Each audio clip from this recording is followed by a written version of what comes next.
quickest, cheapest exhaust system. It cost me $50, I think, for that pipe and for the welding gas and stuff like that. But we have exhaust, which is the most important part. We won't be kicked out of track. Bear in mind, this over here is going to be replaced with a probably a V-band. I've done it just like this for now, and I need to get like one of these donut sort of a thing so we can lift that side up and make it fit better. But there it is, 275-inch exhaust. Let's hear how it sounds.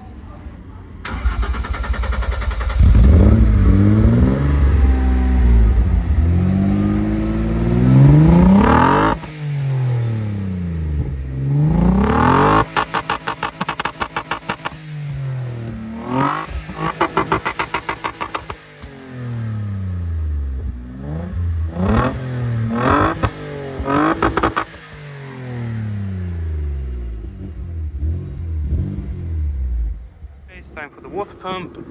I'm gonna swap. It looks simple. I think it's only 4 bolts for the actual water pump, and then it's that pipe that goes for the heater, and then we have a pipe that goes to the oil cooler at the back. And I think that's it. So we're gonna start with this and see where we go. After we get the water pump done, the last thing will be the clutch. But we have time for that anyway.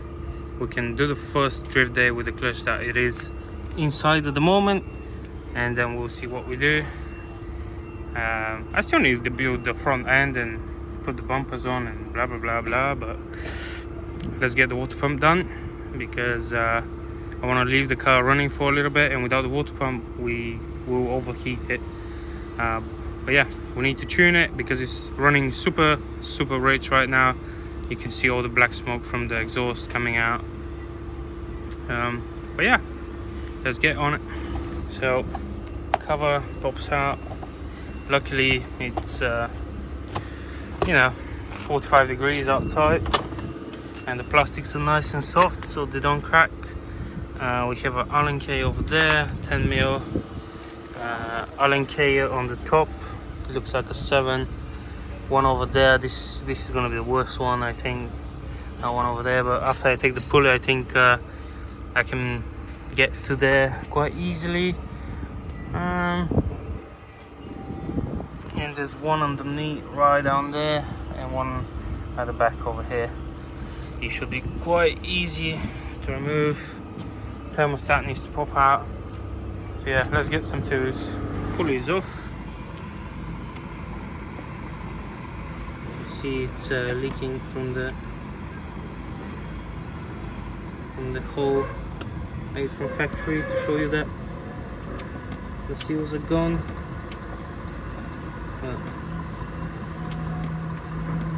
I have one last bolt. Pulley is off, as I said. Radiator, obviously, all the pipes. Oop. I have one bolt at the back down there somehow that I need to get to. There we go, and that's it. In fact, I might try to get it from up here. Yeah, perfect. Gonna tap it.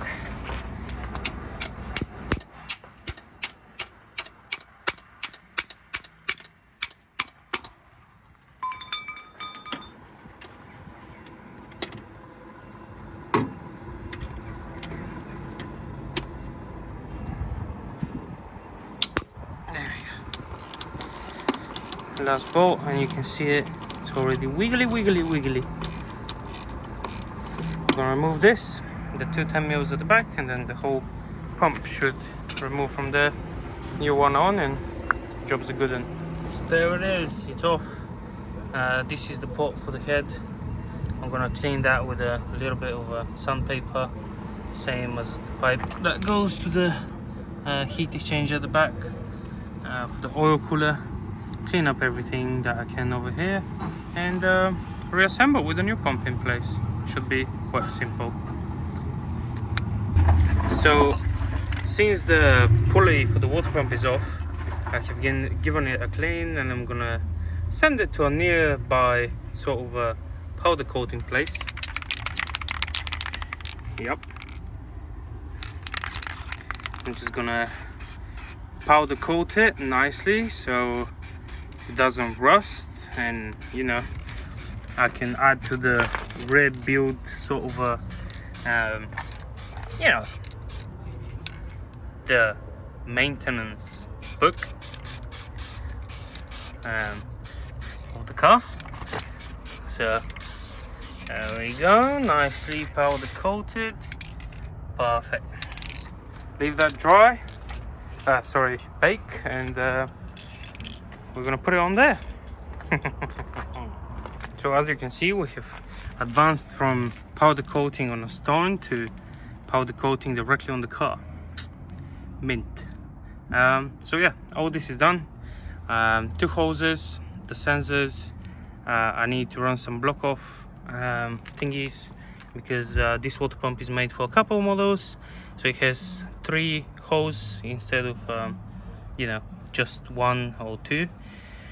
And the thing is, my sensors, one of my sensors is m112 by 1.5, so I need to run adapter in here. But the other one for the car inside, we can just directly put it in here. So this is left to be done. Obviously the radiator and the slam panel. The slam panel is hit by self-tappers right now because I'm going to be rebuilding the front end anyway.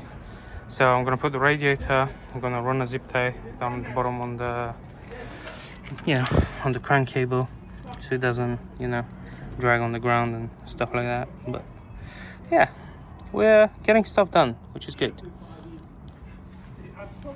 It's all done. Water pump done. I'm waiting for the sensor adapter so I can put the proper sensor in it. But yeah, it's all done. Nicely tucked away. Next up, when the sensor comes in with the sensor adapter, we're gonna switch the sensors around, tune it a little bit so it doesn't die when you lift your foot off the throttle, and we're gonna start building the front end and hopefully hit the first drift day. But yeah, everything runs great.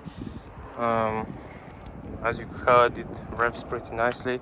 It needs a little bit of fine tuning, but for the first day, I think it's gonna be plenty good. Another day in paradise. So yeah, quick update on this thing. We're waiting for parts. So we have a cylinder down on compression, but it's still firing. But we have also injectors that intermittently they come and go off. I tested the Mega Squirt. The Mega Squirt is firing everything properly, so we ordered injectors. We found the company that supplied the injectors in the first place, and it's in America. Yeah, so it's been 2 weeks now and we're still waiting for injectors. Actually more, 3 weeks, because 2 weeks I was away. So yeah, 3 weeks now and we're still waiting for injectors. So yeah, hopefully once the injectors come, I'll give you some more updates on that one. For now, this. So yesterday, water pump, radiator back in place, blah blah blah. Still waiting for the adapter running to put the proper sensor in it. So today I'm gonna bring 12 volt to the fan at the front. So once the adapter running thingy comes on, we can just plug that in and leave the car idling. See when it reaches the temp, opens the thermostat, blah blah blah. You know, switches the fan off, fan on, fan off. And also I'm gonna repair this. So basically I run 5 volts instead of a ground. So I'm gonna open up the loom, remove the 5 volts and add a additional ground, and we should be golden. It's the first wiring loom for M104 and this ECU, so I made a fuck up, but fine. I made the wiring loom in 2.5 days, 3 days, so shit happens. We can fix it though. The wiring loom can be opened up and additional wire added and stuff like that. Sorry for the noise at the back, this is just neighbors, and I'm outside because the garage inside is busy, so gotta do what you gotta do, I guess. Let's crack on with this. Okay, so we're all done with the wiring. This goes into the sensor. This is the ground for the two sensors. I made the positive and the negative for the fan, which is gonna run all the way to the relays, which are gonna be over here, just like this.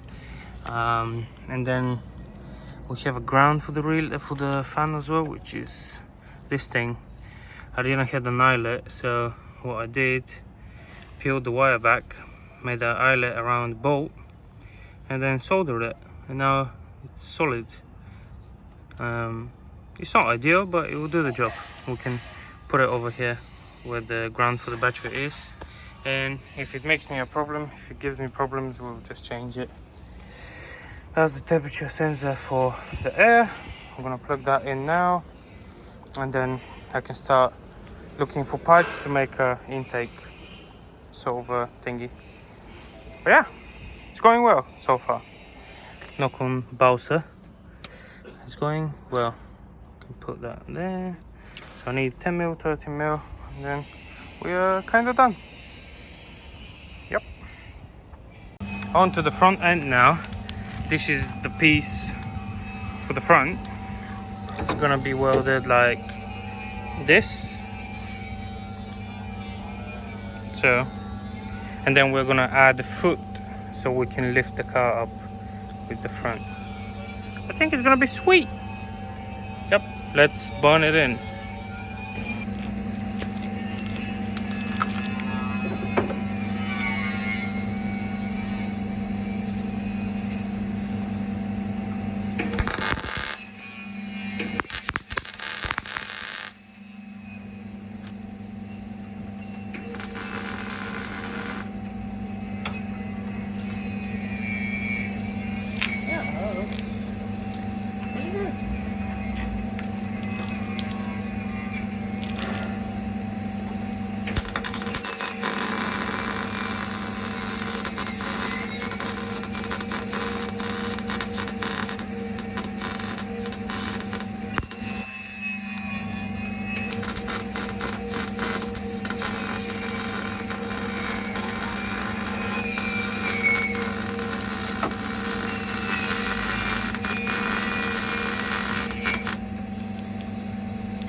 There it is, nice and strong. Now we can add the piece that's gonna be coming from down here up to protect the bottom of the radiator, and also to be stronger, and so we can add the feet to jack up the car at the front in the middle. But plenty of room for the rad.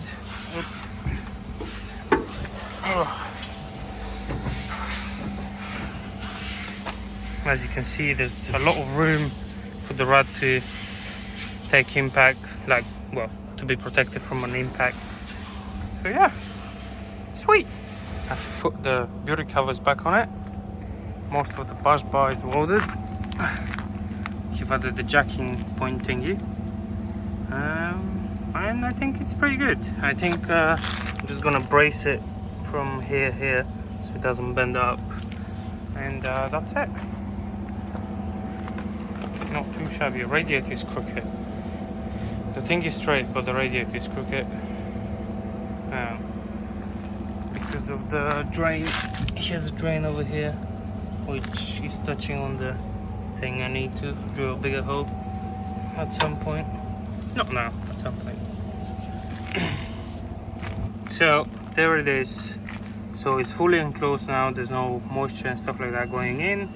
and also a lot stronger because the plate is obviously reinforcing everything. I'm gonna replicate the same thing on the other side, and the front end is done. We can test it with the jack.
Powder coating complete.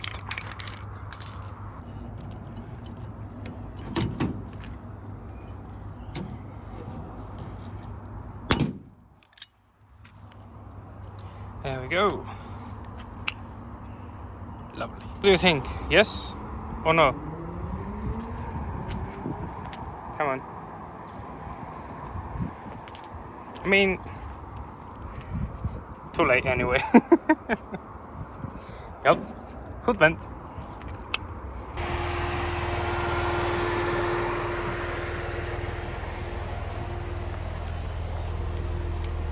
For now, this is gonna do. Thank you very much for watching, and consider subscribing. Comment down below if you want to see something else done to the car. If you think something else needs doing or whatever, just comment down below. Let me know what you think, and yeah, see you soon. Bye bye.